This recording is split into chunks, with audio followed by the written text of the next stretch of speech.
Welcome, viewers. You are back here with your host, Daniel Hayes, and Andrew Blackmer. to another episode of Insight, presented by Dynamic Current Media and sponsored by Octech Solutions and Blissful Blessings Events. Good to be back with you, Andrew. Good to be back. It's been a good week. Nice weather this week. Oh, yeah. People hopefully watching this soon, right? Right. Enjoy the weather. Yeah, we'll see how quickly we can get this edited and on our website. Hopefully it won't be, a month later. But the good thing about our show is, unlike a lot of the major news outlets, our topics typically have a longer shelf life. It's not just Timely and timeless. timely and timeless. I like that. That's what we are, really. But here is something that is slightly timely. Why don't you introduce this NBA situation, Andrew? Yeah, Mark Cuban made some waves. He's the owner of the Dallas Mavericks, for those who don't know. He's kind of known as an eccentric owner, kind of does his own little thing, like some billionaires tend to do. Right. Why do they act so weird? It's because they can afford to be. Yeah. But he made some waves by saying that he would think about drafting a woman in the second round of the NBA draft, right? Which is the unguaranteed portion of the NBA draft. Mm-hmm. But he mentioned specifically one specific female basketball player who plays for Baylor. She's a senior named Brittany Griner. Mm-hmm. 6'8". She's known really for shot blocking. She dunks consistently. One of the first female NBA players who can do that, or female WNBA prospects who could do that consistently. There are women who can dunk, but she's been one of the more consistent dunkers. But he, said he would think about it and give her a shot. And a coach from a rival school, Gino Auriemma, which some people know from the University of Connecticut, he immediately jumped on it and said this would never work, it's a horrible idea, she'd get destroyed by the NBA competition, on and on. But it made people really start to think, could a woman play in a male sport? Right. The NBA being a big physical sport, right? It's not like baseball where if you can hit, it really doesn't matter what your size is, right? Small people, 5'5", have played the game before. You're not knocking into other fellas Exactly. throughout the day. Yeah. So, it's opened up a big conversation about, could a woman do this? Is it just like breaking the barriers, like, say, Jackie Robinson, which we mentioned in last week's episode a little bit? Would that be a similar situation? Well, I don't think so necessarily. A lot of the reasons for splits in athletic organizations between men and women is because of the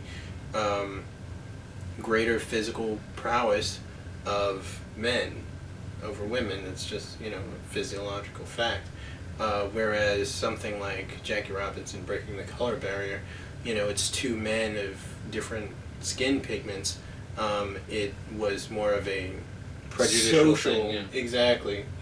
If you're bound by the institutions of racism that call for segregation, then that's creating something, or rather breaking something that is essentially arbitrary. Yeah. But I think another question is why. Why would that be a consideration for her to go into the NBA, especially when a women's National Basketball Association exists? Well, obviously there's financial motivations, right? There's a higher amount of money in the NBA versus the WNBA.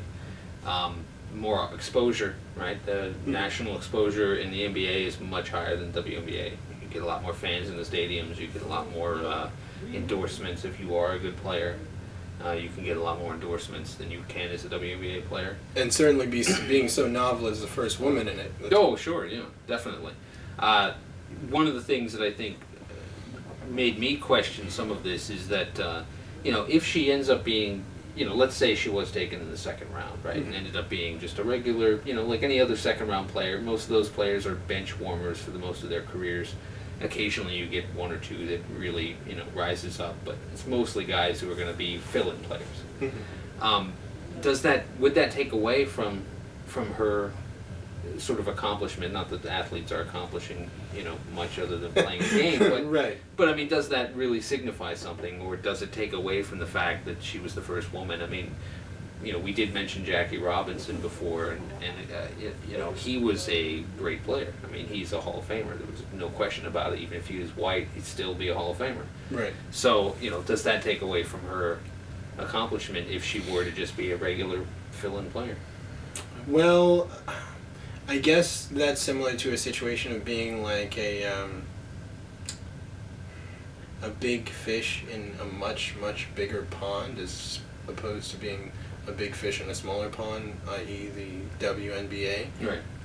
So she would probably be outshined by some of the more athletic male counterparts that would be in her same league. Right. So, yeah, that probably would detract a lot from it. I think if this were to happen, would be a great deal of attention given to it in the very beginning because it's essentially because of novelty. Exactly. People are coming to see the spectacle and have something to talk about.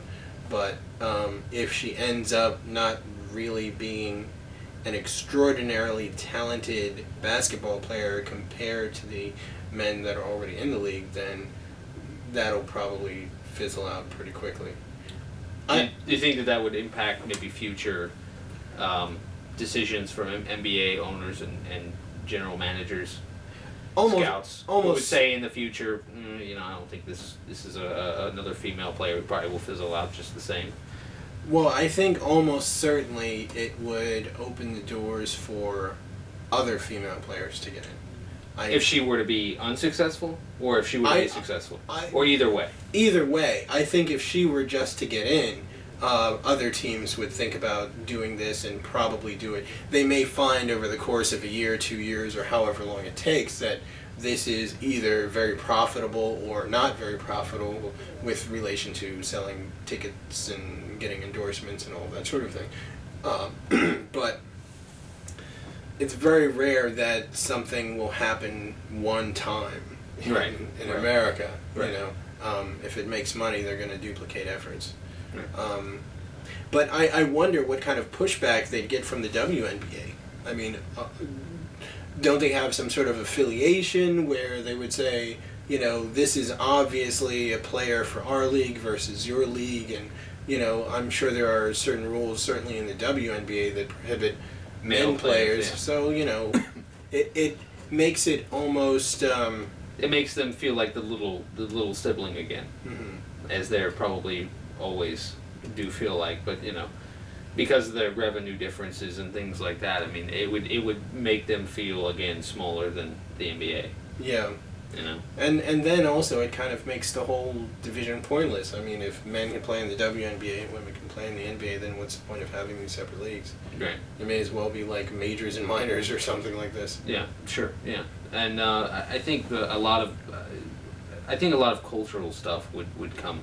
I think we can talk a little bit about wider cultural significance, but just in the case of sports, and sports being a male-dominated profession, specifically in a male league, how would players, like Brittany Griner, I mean, how would she interact with her teammates? She'd have to have a separate locker room. Absolutely. And the locker room, aside from the physical aspect of it, that's where a lot of players do a lot of bonding before and after the games, Right.